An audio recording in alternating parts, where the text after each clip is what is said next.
Today, we're going to tell you what the best exercises for rock climbing are, but also what some of the worst are. We're going to do a tier list, and we're going to vote on this with a number of different criteria, which is going to basically determine whether we think it's a good exercise or not. As part of this, we've got a tier voting criteria. So the first thing is going to be accessibility. So that could be down to the equipment that's in use, it could be down to the facilities you need, and it could be how easy it is to do as well. The next thing is buy-in. So you've heard it before, consistency is king. We need the exercise to be like enjoyable, something that you're going to consistently do and keep in with. And this is our job as coaches, is to make sure that maybe the exercise isn't perfect on paper, but if you're doing it and you're getting buy-in, then it's a good exercise. The next thing is measurability. So can you measure any gains? Can you measure what you're doing at the start and finishing of a training intervention and see any progress in? And I guess as well for measurable is, does that actually transfer to measurable gains in climbing as well?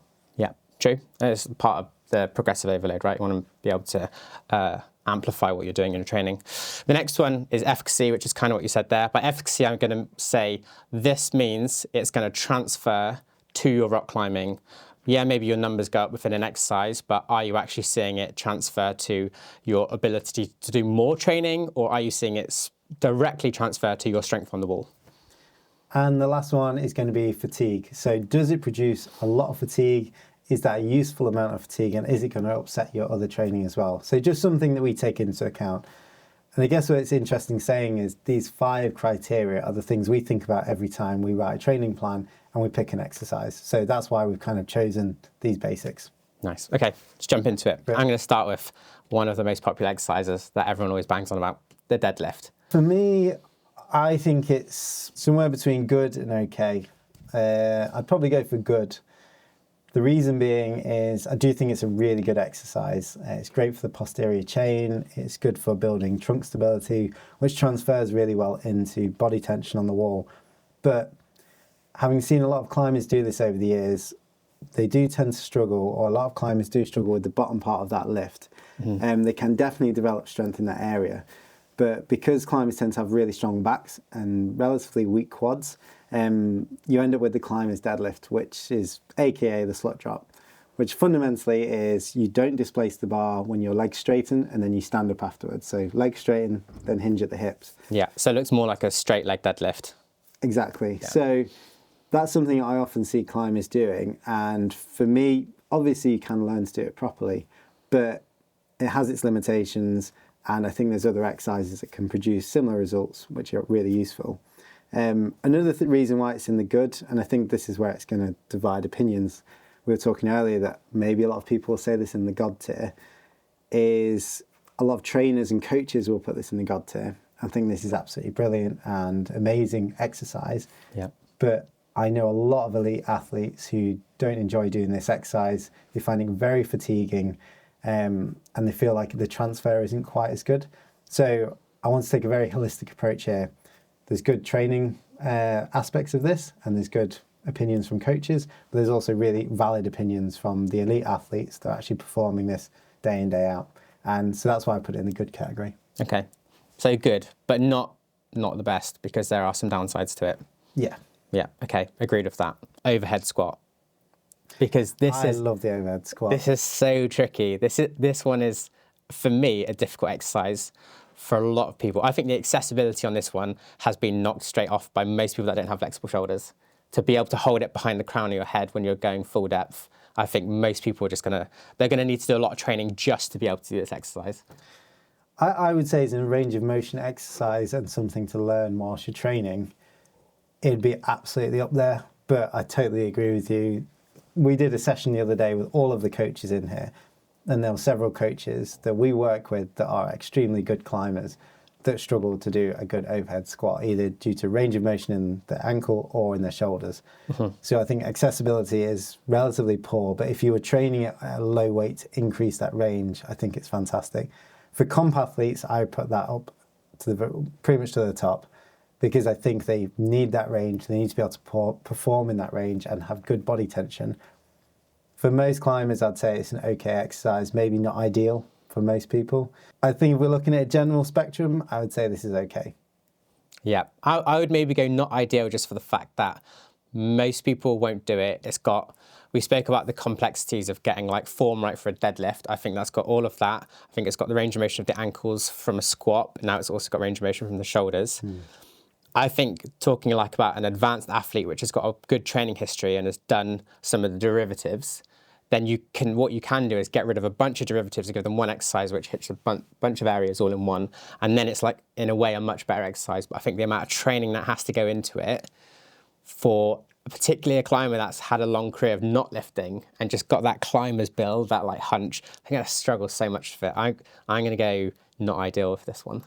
All right, I'll concede on that. But I've definitely got a bias towards, particularly for comp athletes with these type of lifts. So, understandably, I think it's not ideal for the majority of people. Yeah. But there's probably less competition athletes watching this video right now. I'm going to assume. Comment below if you're a competition athlete. Yeah, that does this lift and enjoys it. Final one, which is like in this realm, is going to be an Olympic lift. I think this one looks like it's a snatch. So it's kind of building up to it, right? We've done deadlift, back squat, overhead squat. These are probably things you would train if you wanted to have a heavy snatch. So where would you put this one? Because I think this is, in terms of the frequency, it's already rare for me. I would say in terms of efficacy and sort of measurable elements of it, transfer in terms of to certain climbing movements, I think it's really, really, really good. I'd still put it in rare. I've trained snatch and I've trained clean and jerk quite a bit. Clean and jerk I think isn't as good. So if we're talking Olympic lifts, clean and jerk for me is definitely not as good because of mobility around the forearms in the catching position. The snatch provides far more stimulus for the shoulders in the range that I think is more transferable personally. But having taught this to a few climbers now, I just think it's something that you need to be really committed to doing on a regular basis and checking in with your form and learning it properly, which takes a lot of time, and you're better off spending that on the wall. So I'd put rare. I'd agree. I think you're going to find people doing this just because they like the lift. So if we're talking about buy-in and they come to you and they're like, I really like Olympic lifting, then sure, because they've probably got the background of it already. But someone that's never done it and then you're like, right, we're going to start doing Olympic lifts because I think it's good for your climbing. There's a lot of barriers to get through before you can even start doing it. I've got chin-ups and pull-ups here. Let's start with the pull-up. Let's define the pull-up and chin-up from our perspective. Overhand grip, about 1.5 shoulder width, slightly wider than shoulder width, chin above bar. Yeah. And we can, and then chin up is going to be supinated grip, about shoulder width apart. Okay. One's going to be more lat back dominant, one's more bicep dominant, the chin up thighs. I think generally more transfer comes from the pull-up. Yep. I think people tend to see better gains from that. I actually did a very small research study recently on this, looking at a lot of our athletes. And female athletes tend to do a lot better at chin-ups whilst they do worse at pull-ups compared to male athletes in terms of ratios. And I think the chin-up is a really good thing if you do struggle with close-in positions. But actually I've started doing... Like the deep lock-off position where you're like... Yeah, and undercuts and things like that where you are more bicep-y. I've actually started doing my training in this position, interestingly. Overhand but narrow? No, hammer curl position. Okay. Just because we've got a good rack for that. Yeah. And I find that transfers really well for me because I'm usually quite poor in this range, but I don't like the chin-up position. So I would put pull-ups as higher than chin-up. And pull-up. I mean, I think you have to go you've got to go God tier with pull-up, right? Yeah. It's like if you could do one exercise for climbing, only one, it's probably a pull-up. Well, I'm not sure it would be. No? No. Okay. It'd be the snatch. No. Okay. Chin-ups, yeah, I think I'm going to go, is it good or okay? They're both really good, aren't they? But you probably wouldn't do both at the same time. I actually do both at the same time. I'll let you choose that one. I superset them as well. Best exercise is chin up, knack your biceps out and go straight into a wide pull-up. And then it means your biceps are already tired, so they don't help you, which means your lats and back have to work way harder. Yeah. I think I've been banging on about that superset for years now, but it's still really good. I'm going to say, I don't think chin-ups in the same tier. Good. Yeah. Okay. Right, lock off. Lock offs in there. People love lock offs. Isometrics. I think lock-offs, the main reason I use them is for elbow health, actually. So density lock-offs, longer duration, around 30 seconds, 2 arms, or you can do 1 arm if you're at that level. Both pronated and supinated, really good for elbow health. Even if you've got elbow tendonitis already, it's the one thing that seems to fix all the athletes I've worked with, and including myself. So doing a couple of sets of that every other day. I think they are okay. I think it's probably all good, maybe. Good to okay, yeah. I think if you're doing a lot of climbing and pull-ups already, I don't think it's that important, but I can see the use of them. I'm going to go okay. Yeah. I'm going to go Sounds good. okay. Let's go handstands. So I put handstands in here because you've trained handstands, but you also have a gymnastics background. But I just know some people that like just want to train it for the sake of it. I think climbers are always tempted by calisthenics exercises in general because we're kind of into party tricks, like 1-arm pull-ups, front levers, and then the next logical progression is handstands, obviously. But you think there's some benefits to it as well, right? Through the upper traps, it's almost like antagonist training in that sense. I think there's multiple benefits to it. It opens your shoulders up. So a lot of climbers struggle with tight pec minor and pec major muscles, so that kind of rounded shoulder feel. Same with the lats as well. By doing handstands, you automatically open that up if you're not arching your back too much. It's really good for your upper traps and your deltoids and shoulders for stability. Actually opens up your forearms quite a bit because you have to have flat hands. Like if you try it with your fingers spread apart, it does stretch your forearms, and you are working in that position whilst you're adjusting. Also, it's really good for balance, and I've talked about this previously, but in terms of learning, being upside down and working on balance, it can really help with your learning effects for the next few hours. I think that's on a Andrew Huberman podcast somewhere, and there's some research behind that. I think, again, for me, it's great for buy-in. I've given it to a lot of athletes over the years as another skill set that is low fatigue, doesn't affect the rest of training. It actually supports the rest of training, and it tends to produce some good results where you can see measurable gains in being able to hold it. Is it transferable?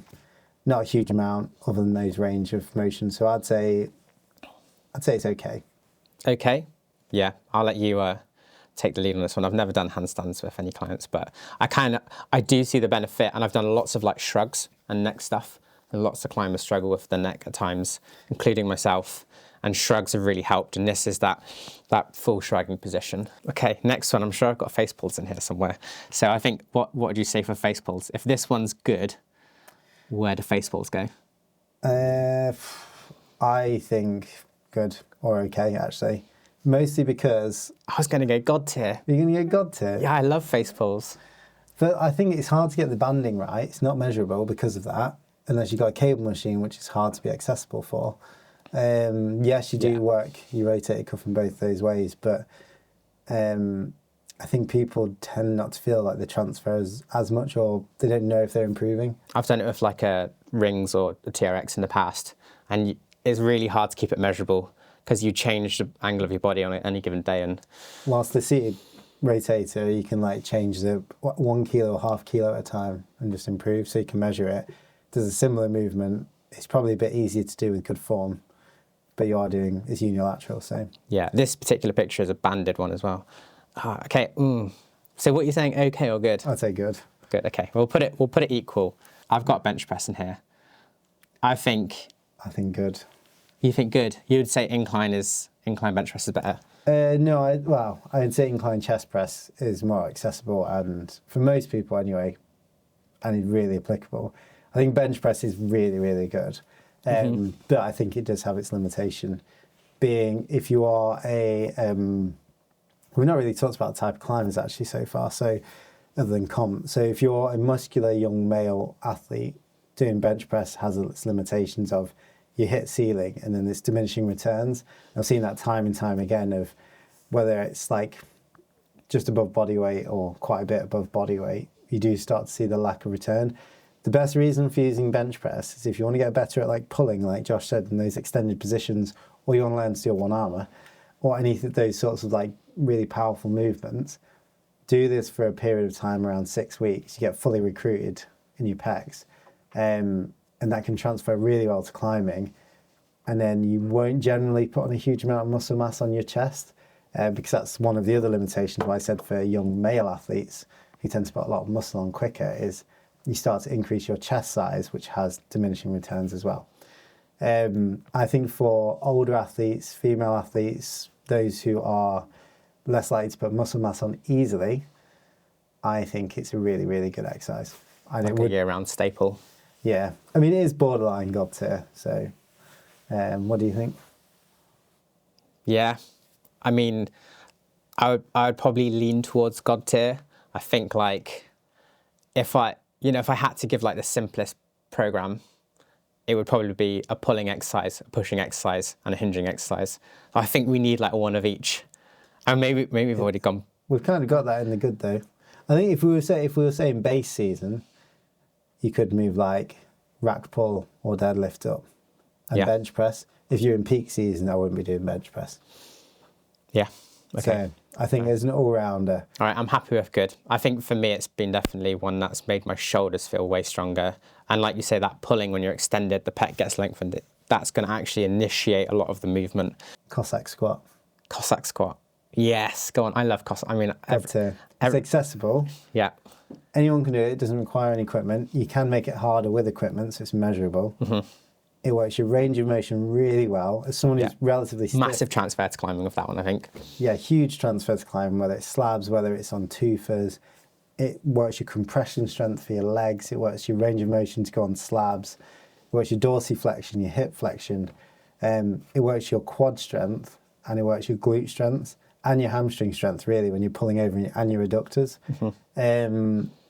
I don't think there's really a reason why not do it for most people when they're climbing. And it's amazing every time I get someone to do it. It can be a little bit awkward if you're really stiff, so you need to raise your heels a little bit or just not do the full range, but it produces great results every time. Yeah. I get that a lot. Like you can't, where people will say, oh, I don't look like you when you're doing it. I've not got the same depth. I'm not sure I'm doing it right. But that's a lot of the point of these exercises where there's an element of increasing range of motion is you just got to be patient with it. Just as much as you can't lift the same weight straight away, you've got to build up to it. You've got to build up to the same range of motion. So you get deeper and deeper over time. So when I was training a lot with Toby and Erin, like working towards competitions, I did a lot of this because I really struggled on slabs, and this transferred really well to comp slabs. And that actually, then I went outside and climbed a lot of grit slabs in preparation for a big wall trip. And it was the difference was incredible in terms of my ability to stand on smears and feel strong in my legs. And I do put that down to doing weighted Cossack squats. So nice. Yeah. If you want to focus on range of motion, I'd recommend you just slow down the tempo and you pause at end range. So you do like pause squats basically of that one. TRX or ring flies, because we did bench press. I think historically these have been way more accessible. Any UK gym about 5 years ago did not have a squat rack, did not have a bench press, like anything like that. They had a hangboard, maybe a campus board, and they had a TRX or some rings in the corner, and that was it. So like everybody did flies, basically. If you wanted to train like, it was like known as antagonist training. So it's still one of the most successful exercises. You can get them at home, you can sling over a door as well. But they're just not as good as a bench press, are they? Really? They're just not, are they? They're like, they're measurable in certain circumstances where you stand. But yeah, they're good at the bottom end. I do think they transfer pretty well. They're not really that motivating. We tend to struggle with a lot of buy-in for this exercise, other than the fact that people see others doing it. Though a lot of the elite athletes do use this type of exercise, but again, they're traveling a lot. It's very accessible. Where are you thinking then? Are you thinking below bench press? Or in the same Yeah, but I don't know if I can put it in the same category as squats and lock-offs. So maybe not ideal. Do you want to put bench up? Do I want to put bench? Oh, right, you want to put this below. Yeah, I was thinking maybe not ideal, because I don't know if it's the same as lock-offs and squats. I'd give it the same as lock-offs. Yeah? Yeah, okay. For sure. All right, okay. So we go totally left field and go for BFR. Yeah, go on then. Rare. BFR. Yeah, rare. Okay, move on. Next. Now, I mean, so basically, BFR, the main reason you would do this is in the case of injury, isn't it, really? There's evidence to say it's good for general strength training and improving your overall strength, but I don't think there's any evidence for me personally that says it's more accessible, easier to do, or better than just general really good strength training for non-injured athletes. So the research says that you can get similar gains in hypertrophy using much lower weights, which is why it's often used in a case of injury when you don't want to use heavy weights because there's pain involved in that. But also, you can also get the same hypertrophy but not necessarily the same strength outcomes because you're not necessarily lifting heavy weights. And so you'll see a faster increase in strength in a shorter period of time if you just lift heavy. If you are thinking long-term in terms of hypertrophy, maybe there's a case for it, but I think it's equal to lifting heavy. So there's no benefit. If you can lift heavy, you should just lift heavy, right? Again, I'm thinking, okay, so there are sort of coaches, trainers that are really into this, and then I think about what athletes are using it day to day all the time. And generally speaking, you've got to take that anecdotal evidence and, community evidence into account when you think about these things. And I don't see anyone using this to great effects all year round or at certain times of the year consistently. I think it's good for people to buy in for a short period of time, but unless they're injured, for me, it's a rare case. Mm-hmm. Yeah, I mean, they're expensive as well. I think you want to get the pressure right so that you're occluding to a certain level. I think it's easy to miss the occlusion properly so that you can take it to failure in a higher rep range. So you've got to spend a lot to get them. And even then, I think if you've not got really decent cuffs, then the pressure drops over time. And so you have to keep readjusting the pressure. There's a lot of faff that goes around in it. Kettlebell swings. I don't have much experience with kettlebell swings. I think there's almost a cult following around kettlebell swings, anything to do with kettlebells. I've done them a bit, and when I've done them, I've really liked them, but only in higher rep ranges. Feels like you can work capacity really well with that, almost even a bit of your cardio too. But for climbers, I've very rarely given it out. I bet there's someone screaming at saying this is God tier, right? This is God tier, yeah. I mean, the reason why a lot of people don't get the most out of kettlebells is, and something that surprised me was you have to have really heavy ones to get the same effect. So you need 40% of body weight, which is, for me, quite a lot. And you need quite a lot of heavy options available, which most places don't have. Yeah. I actually think they are really, really good. They're good for the shoulder, they're good for the trunk, good for the triple extension if you go all the way onto your toes. Got a power element to it, the velocity of extending through the hips. So some of the benefits you might get from Olympic lifting derivatives, you could get from just doing a heavy kettlebell swing. Yeah. Again, I've actually got relatively little experience with this. I have given it out over the years. I've done it myself to learn how to do it. I've been taught how to do it, but it's not something I often give out because I think the form of it plays a massive role on how you actually use it in terms of being able to push with the hips rather than just pull with the arms, which a lot of people do if they don't get the momentum right. I would say, okay, maybe. I think it's the fact that you said you need a large range of kettlebells. They need to be heavy and you can the form can be a bit crap. Yeah, to be fair, I'd rather give someone handstands and overhead squats than kettlebell swings. So, not ideal or rare? Not ideal. Not ideal. Not ideal. Let's go not ideal. Okay, and then in a similar vein, often done with kettlebells, Turkish Get-Up. I kind of like it, but one thing I've found when my shoulders are tight or tired, really fatigues my shoulders. I know it's supposed to be really good for the core, but it's complex. There's a lot of moves to it to do it well, and then so in one respect, it's really good for my shoulders. But in the other, my shoulders feel so tired after this, I won't be able to do anything after it. And if I do it later on in the session, I'm not going to be able to get heavy. Yeah, I think it's an absolutely phenomenal exercise. In terms of full body strength, it's something I imagine doing a lot in terms of healthy aging because it's so full body, it's coordination based, it requires a lot of movement. It is so boring to do on a regular basis though, and I've had so many athletes, because I went through a phase of giving this out a lot because I believe in it so much, and every single athlete told me they stopped enjoying doing it. So the buy-in was really low because it feels cumbersome, it can just feel a bit boring, and it feels really long to do every single set. So I would generally go rare. Yeah, okay. Yeah, it's one of those where it's got some real good benefits to it, but the practicalities of getting it done. Is the athlete going to do it? Yeah. Let's go rows, bent over row.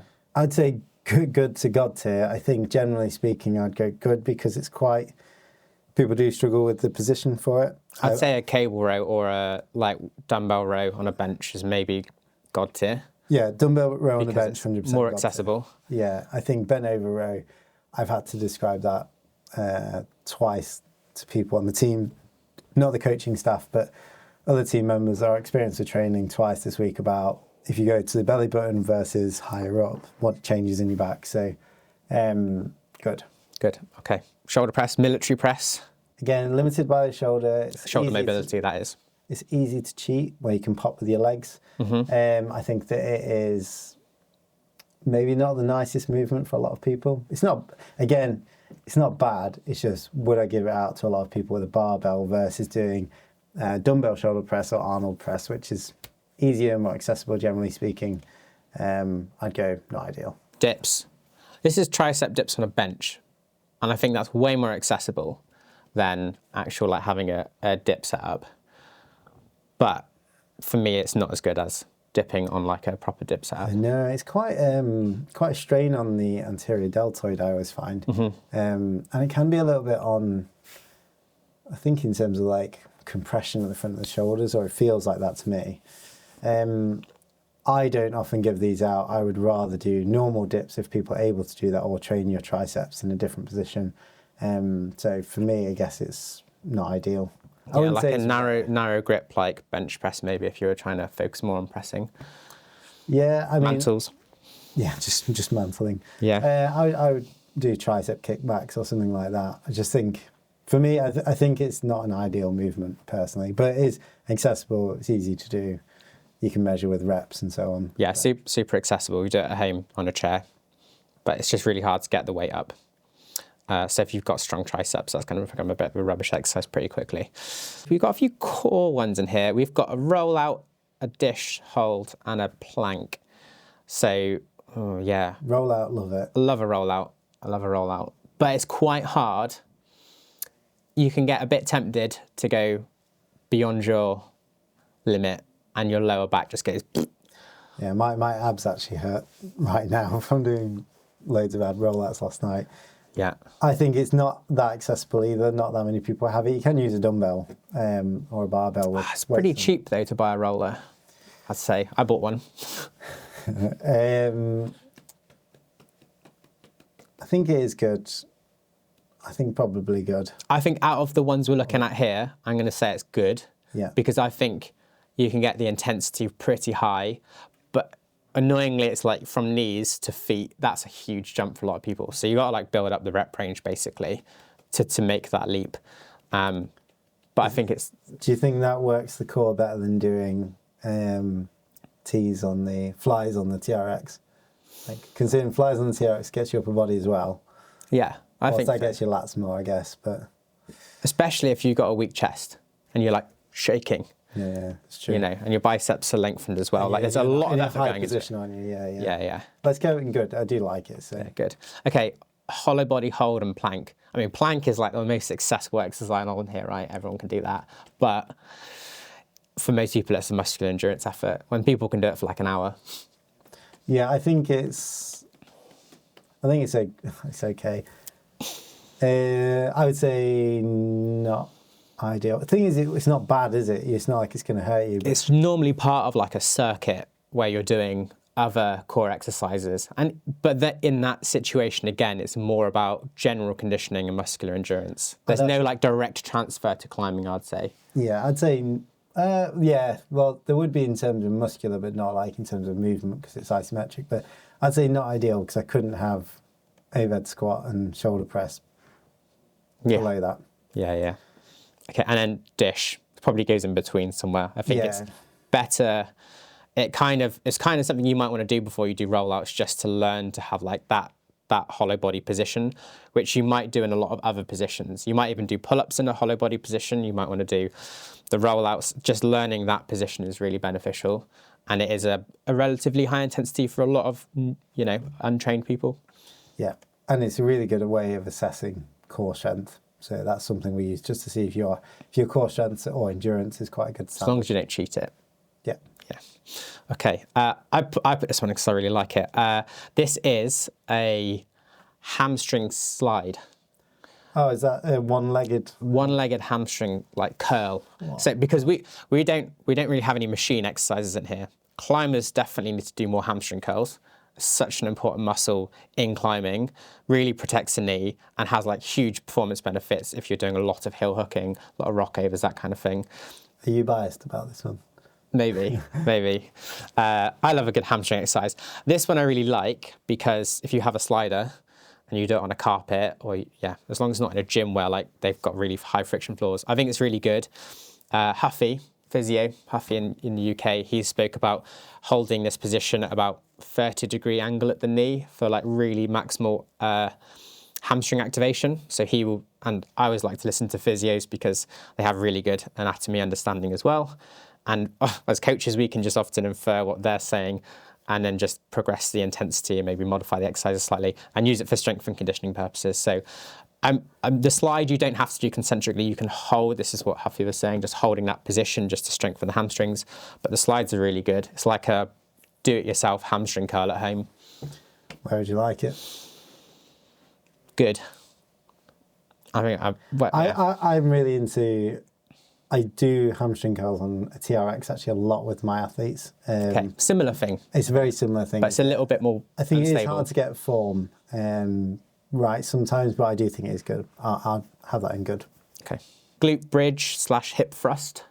See, some of the coaches absolutely love this. I actually find it really hard to get the right bench, personally. I find the bench is really uncomfortable. You need those soft plyo boxes in a gym where they have like different intervals and they say like the heights and you can stack it to where you want it. Again, I agree. Most bench is too high for most people. Yeah, they are really good. And again, it works your glutes, your hamstrings, it works your trunk. So I think you see really good gains from doing this. And if you go to a commercial gym, like it's incredible the amount of weight people are lifting doing this exercise. I'm like, that's one of the shocked. Drawbacks I've heard from this actually. It's like if you are a trained individual and you've got any background in like powerlifting, a lot of weight. It's really hard to like get this to work for you because you just have so much weight. And then I think a lot of people end up moving to like slightly different exercises for the glutes. See, I don't like, I've got a big bum, so I need a lot of weight for this. And I just find it a bit annoying. So for me, it's okay. Yeah, for most people, they'll get a lot of benefit out of it. I think I'd go okay with that one. And like, yeah, that hip extension, really important, getting that glute strength. Bicep curl, God tier. Just sat in the squat rack doing bicep curls. It can't be. No, I mean, it's the best, it's the most fun exercise. It's the most fun exercise, really? Yeah, I love bicep curls, yeah. Even with the little weights to use? I'd say good. Again, very enjoyable. A lot of people like it. I personally prefer hammer curls. I know a lot of people prefer that. But if we talk about curls in general... Yeah, that's true. I do prefer hammer curls, actually. For brachialis strength, right? Like, get that. Yeah. Yeah. So, yeah, if you struggle with sort of like that closed-in position we talked about earlier with lock-offs or chin-ups or whatever, hammer curls tend to transfer a bit better than bicep curls. Kind of annoy your elbows a little bit, tennis elbow on top if you push too hard. Mm-hmm. I'd say good transferability, has a lot of buy-in, like you say, makes you feel like you're a hero. But it's definitely not God tier. I think we're being generous, Spike. Let's go good. We can go okay. I actually... Go do you think? Yeah, I mean, I'm being biased here. When it comes to how much I actually program it, it's probably... I do hammers. If we put hammers and, say curls, I think it's good. Okay, curls in general, yeah. Curls in general. Hammer curls go in my training plans way more often than just straight. And this whole conversation is totally biased. Yeah. There's one thing we were very happy to admit, this is completely biased opinions, but hopefully you find them interesting. Yeah. We're about to relaunch our online training course, A Climber's Guide to Training. This course is designed to help you train smarter, not just harder. Inside, you'll find everything you need, including downloadable templates and workbooks, 8 hours of training content to help you understand the science of training, a chat forum where you can ask questions to coach, and an accountability hub where you can share your progress with other people also doing the course. And the best part is you're going to get early access to the industry's leading climbing training app, packed with a massive library of exercise sessions, step-by-step instructional guides and timers to help guide your sessions. If you sign up within the next 2 weeks, you're going to get 25% off. Just use the link in the description below. Okay, muscle ups. Great for Instagram. I'm quite happy to say I was a gymnast. I can do quite a lot of muscle ups, and it's never something I ever do in training, and I think it is a nice party trick to train. It's really fun to do if people want to learn to do it, and I think if you haven't ever done it, it's a nice skill to try and learn, but it's definitely not as useful as a handstand. Doing pull-ups with velocity is an important thing for climbers, but you don't need to get above the bar and then do a tricep and it press. tends to annoy a lot of people's elbows because they get over and then try and extend out of that closed position. And you end up kipping, you end up cheating it by just swinging. There's a lot of technique to it, yeah. There's a lot of technique. I feel like the only reason I've been able to do them is because I just learned the technique. Press-ups, one of the most accessible. Like we said, the same thing with the plank. Press-ups, super good. I've actually done a lot of these over the past 6 to 9 months because I've spent a lot of time at home, very fatigued with a new daughter at home. So press-ups have been like a kind of staple for me actually for quite a long time. Your rafts to normality. But basically, like still being able to do some training. Pull-ups and press-ups basically was like my circuit for a long time. But I am doing like sets of 25 and that's maybe arguably muscular endurance, but I'd rather be doing that than nothing. So super accessible, very easy to track. You do them well, getting like good core activation as well. Maybe not core strength because it's still quite an easy movement, but yeah, I would say it's been interesting for me recently. I've had a bit of elbow problems again, and I've been doing bench press on a very regular basis and doing weightlifting, and just doing press-ups at the end of my climbing days has really helped that, and as part of the warm-up. What are you thinking, God tier? Nah. I'm looking at God tier, it's quite skinny. Cossack squats and pull-ups, but it's got to be okay. Good. I think it's got to be okay because like bench press is better. It is better, yeah. It is better, and we've got bench pressing good, but the fact that it's very accessible. You can do it at home and you can do it in every warm-up. I think a lot of people are training at home. Okay. Get the stuff in. I mean, I think that's okay, but it's harsh. I think it's harsh. Press-ups could be somewhere between, but let's go with okay for now. You might have realised at this point that we've actually skipped over a bunch of exercises in this video, and that's because we found out it was over an hour long and we didn't realise when recording it. We've still got the full video and we're going to upload that to the Climber's Guide to Training, so if you purchase that course, you'll have access to the full video. Axe chop, wood chop, whatever you want to call it. God tier? If you've got rotational core strength, basically. If you've got a cable machine, 100% God tier. If you've got a band, it is a little bit annoying. So I'm really... One of the guys who taught me how to weightlift at university, he actually used to train Mr. Olympia back in like the 80s, 90s. Amazing athlete. And he swore by this for absolute strength transferring into athletic movements. You can do it at velocity as well, can't you? You can kind of get more explosive. Yeah, you can do it. You can do isometrics there. You can kind of... It's just such a good transferable, health-based exercise. I just really enjoy it. But it is a hard thing to set up right and get the right tension on the band. That's the only thing that would bring it down for me is the setup. Okay, so a bit more complex. I'm being generous here by saying God tier, but it's nice to have a core exercise in there. Yeah, I do. Pull-ups, squats, core exercise. And I think the nice thing about this as well is because it's rotational, you're not just training like your six-pack. You're training like the transverse abdominis as well. You're training holding that pressure as well into your core. So it's quite a nice one. Sumo deadlift. Not ideal. I think it's... I love sumos. I probably prefer them to deadlifts. It's better for your back. It's less strain on your back. It's less displacement of the bar. It's more quaddy, more hippie. Mm-hmm. For me, I just don't know when I'd give them out.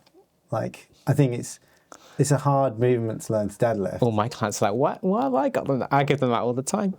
I like to alternate them with deadlifting. If people like deadlifts and they've been doing it for 6 months, I'm like, sumos? Because I really like to get more strength into the adductors. I think you do need a lot of range. But you really like Copenhagen planks, right? Yeah. And so I would probably be doing these before Copenhagen planks. Or I think you need a good alternatively. range though, don't you, to do this well? Range of motion. Yeah, true. But they work with me, so they've got good flexibility. Yeah. We've got the stiff guys and girls. Okay, I'd concede it okay. Okay. If you really want. All right, we've got to meet in the middle somewhere then. What's that? Mid-thigh pull. Mid-thigh pull. We kind of just said this one is like full body isometrics, just like pulling against something that's not moving. Absolutely brilliant for testing. I would not use that in training unless if you had a force plate or something or like a tin deck. I think it is kind of useful and it's interesting to see, but it's just so much less enjoyable than doing concentric movement. It is good actually for making sure that you're not going to be injured in terms of, like we discussed about the limitations of a deadlift. If you don't learn it properly, whilst this is good, but I think most athletes I work with would try and go to max all the time. And it'd be, we don't currently have the system to tell them what loads to pull to and get them to stick to that with a really nice interface. So I would say rare at the moment, but maybe it comes in more in the future. Yeah, I've got to be honest, I've never used it as a training modality, just testing. Maybe you could use it frequently as a sort of like athlete monitoring tool to check for, outliers in like your strength on a given day. But I think you can do that equally with the tin deck and doing like other positions too. But I don't think it's been that beneficial for training. But then again, I've not really used it with athletes, so I don't have that feedback. Cool. I think it would be pretty low in terms of buy-in, but that's just my intuition. The things that bother me are, I kind of want to move bench press up to the God tier because I love it. It's really good for a base phase. We don't have to do this now, but... we're moving it out. I want it in God tier. It's so good for a base phase, and just don't do it all year round. Yeah, it can't be with extensor bands. I want to move that down. Yeah. I mean, I know they're good for warm-ups, but sorry, you go on bench press. Chuck them in okay. Okay, that was another one. Chin-ups I don't think is good. I think it's okay. Pull-up, like, it's such a difference. Yeah, okay. Maybe... What about that, like, actual range of motion? Really been climbing for ages. Well, Can you supinate? That's why I was thinking about it earlier, actually. I was like, I can't even go straight arms in that position. This probably needs to be in your training plan more often. No. Because actually hanging straight armed... Awful. I am terrible at undercuts, though, so... Yeah, gets extended rotation of the shoulder as well. When you do that, you've not felt your exactly. Your shoulder stretch. Exactly, but I need to stretch first rather than... Yeah, okay. Well, just hanging supinated basically would be good for you. Okay. Forearm curls, I might move up to okay. I think I've used them a lot over the years. Forearm curls, yeah. Yeah, I think they are okay. I mean, I'd even say they might even be good. I'm kind of coming back on my own issues here. Apart from that, I think that's relatively fair because rare seems to be something that could be really, really good. If you have the right need for it. If you have the right need for it, or you've taught the right movements properly, or you just have really good buy-in to that particular method. Not ideal seems to be something that could be really good again, but has a little bit less direct correlation, or is difficult to do, or there's a better option above. Okay seems to be something that tends to be a good staple in our plans, but are either accessory movements or alternatives to keep things interesting. Yeah. Really good staples of training plans. Most people will do this at some point. Yeah, and God tier is, I would say you and me have probably done something like that in the last week. Yeah. Yeah. I don't need to ask, but let us know your opinions in the comments below. Want to know what your God tier exercises are, or what we've definitely placed wrong. Thanks for watching. We'll see you next time.